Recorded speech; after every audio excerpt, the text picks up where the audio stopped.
Alors, c'est très, très, très impressionnant pour moi là, de voir ce qu'ils ont pu réaliser dans ces heures de travail-là et les possibilités infinies que ça peut procurer, la réalité virtuelle. Parce que le problème qu'on a au centre de réadaptation, c'est qu'on fait les entraînements fauteuil roulant électrique dans le corridor. Alors, c'est des situations d'apprentissage assez simples et on a tout avantage à développer des situations un petit peu plus variées pour que ce soit plus amusant, plus ludique et aussi plus sécuritaire pour cet apprentissage-là. Donc, dans un environnement virtuel, c'est certain qu'il n'y a pas d'erreur. L'enfant est dans un environnement sécuritaire. Alors, les erreurs sont plutôt considérées comme des opportunités d'apprentissage. Et l'enfant peut prendre plus de risques parce qu'il est en train d'apprendre dans un environnement où il se sent confiant. Pour les parents, c'est aussi plus facile pour eux parce que l'introduction d'un fauteuil roulant électrique, c'est une période qui est assez difficile. Alors, de l'introduire de façon ludique... J'ai fini? C'est terminé? Hey, wow, wow! Vous n'avez pas... C'est pas long? Monsieur!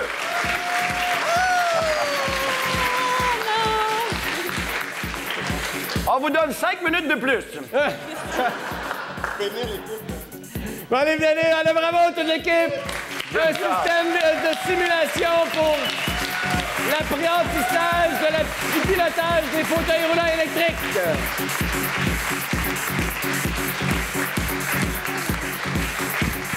Là, évidemment, je vais me réserver la première question parce que là, vous avez arrivé au punch. On avait le capitaine Starlight sur l'image, là, ici.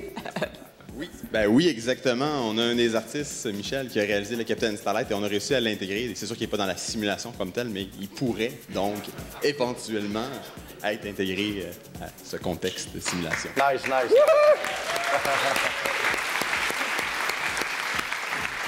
Vous l'avez fait pour les enfants, mais vous l'avez fait pour les enfants, mais ça peut s'appliquer à n'importe qui a fauteuil roulant? Exactement, exactement.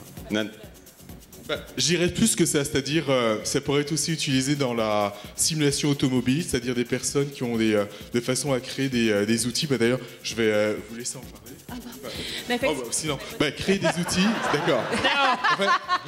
La chose, c'est qu'elle est ergothérapeute, alors donc je me suis dit peut-être que ça serait au niveau des outils, c'est-à-dire pour la conduite automobile, qui pourrait aider des personnes qui ont eu, exemple, à la suite d'un accident ou quoi que ce soit, qui ont des problèmes de façon à s'adapter aux nouveaux contrôleurs pour pouvoir conduire cette voiture. Donc c'est pour ça que ça serait vraiment beaucoup plus que ça. Alors, les contextes thérapeutiques dans lesquels ça pourrait s'appliquer sont très nombreux. Ça peut être la conduite automobile, mais ça peut être même en psychologie, dans le traitement, par exemple, des phobies, où on doit exposer graduellement des patients à des situations cliniques.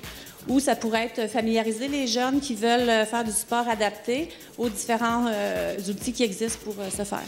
Cool. Wow. On pourrait aussi socialiser, en fait, les enfants qui sont dans ce contexte de simulation-là. On pourrait les mettre en réseau, en ligne. Donc, à travers le monde, ces enfants-là pourraient se rencontrer dans ces simulations. Dernière question rapide pour Dr. Betui. À partir de quel âge le plus jeune tu penses être capable de faire utiliser cette application? Bien, c'est certain qu'à partir de 6 mois dans la littérature, il y en a qui le prennent, mais moi, je trouve ça un petit peu jeune. Disons, 1 an et demi, c'est l'âge où les enfants développent leur autonomie et c'est bien de commencer à penser à ce qu'ils soient autonomes dans leurs déplacements. Donc, dès le début. Dr. Brunet. Juste un mot, Luc. Nous sommes en train de construire au Centre de réadaptation Marie-Enfant le technopôle de réadaptation où nous allons injecter 50 millions pour toutes les innovations. Et donc, ce genre d'innovation nous intéresse. Wouh!